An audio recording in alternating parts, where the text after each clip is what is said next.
الوزير اللي ما تغيشوا قال لك حديث ديال تقتلوا من لا غير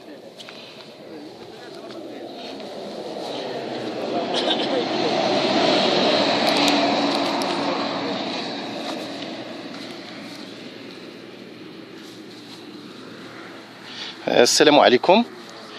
انتم مجموعه من السكان ديال دائره منطقه دوار المخالف سيدي يحيى زعير. يعني كما تنشوف انكم نتوما دابا الان وقفه حدا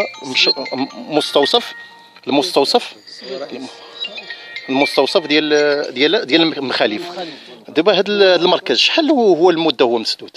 تقريبا هذا المركز هو مبني تقريبا مده 5 سنين وما مستافدين منه حتى حاجه.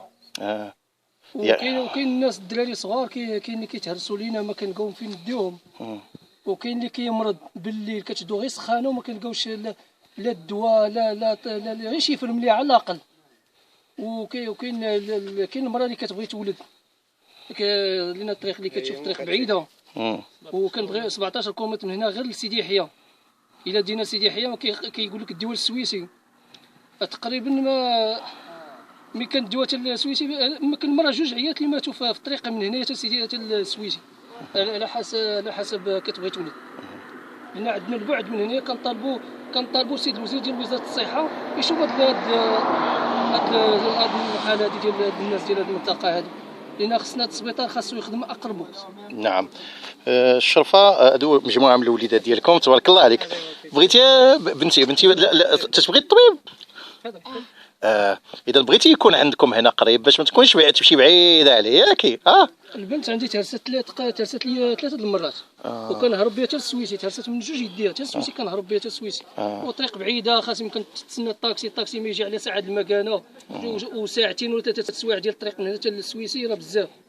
نعم. الشرف انت ولدك من الناس اللي تتعانيو يعني في الغياب ديال هذا. كما في العلم ديالي انا سولنا هنا بان من 2005 وهو توجد وتوجدت حتى السكنه ديال الاطباء والممرضين، ولكن للاسف ما عرفتوش انتم الاسباب علاش مسدود. لا كلشي دابا هنايا كلشي قال لك السرق هنايا، يعني وكان داروا هادشي هنايا وما كان لا عساس لا والو.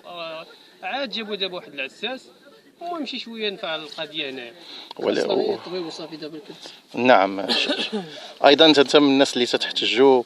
الحاج انت احد ابناء المنطقه، يعني شنو تتقول الحاج؟ خويا اش كنقول لك انا على هذا السبيطار راه محبوس مده من 10 سنوات باش توضع هو هذا الاساسي ديالو.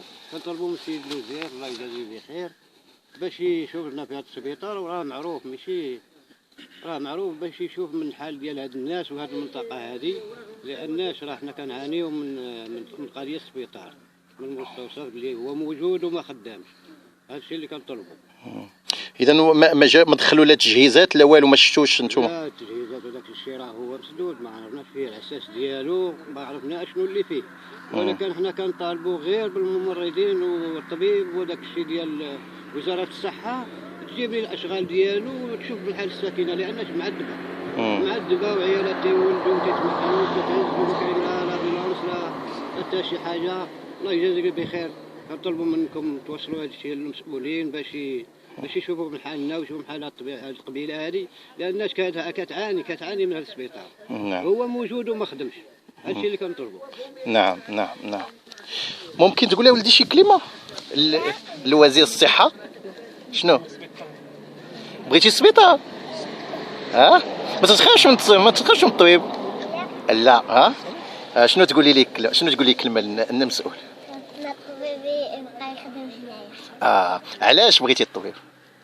علاش؟ يجيب لنا الدواء. لان تكوني مريضه وتتكون بعيده تتعذبي ياك. الله يرضي عليك يا بنتي. باش تقرا يا بنتي؟ تنقراتي مازال؟ تاع العام الجاي ان شاء الله. وانت وليتي تقرا؟ لا. ان شاء الله. تبارك الله عليكم، ونتمنى من الله ان الرساله ديالكم توصل لمعالي الوزير. وحنا ايضا كجمعيه منتدى الطفوله يعني مهتمين بهذا الامر، لان هاد الاطفال تهمونا الصحه ديالهم وتتهمنا السلامه ديالكم بالاساس. ونتمنى من الله ان يتحقق الرجاء في اقرب وقت باذن الله. لان الامنيه ديالنا هو ان هذه المراكز اللي تخسر عليها الدوله مصاريف كبيره، وانها المبادره الوطنيه للتنميه البشريه اللي انطلقت في 2005 واللي تعطات هذا المشروع، انه نتمنى انها تحقق في اقرب وقت، انه يخرج يشوف النور، لان الساكنه محتاجين بزاف لهذه الصحه. الصحه محتاجين بزاف. نعم نعم نعم نعم. نتمنوا الوزير ديال الصحه يشوف في هذا المستوصف ديال دوار المخاليف قياده سيدي حيا زعيم. سيدي حيا زعيم. نعم.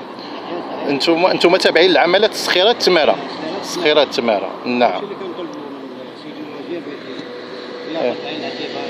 نعم. السلام عليكم. شكرا.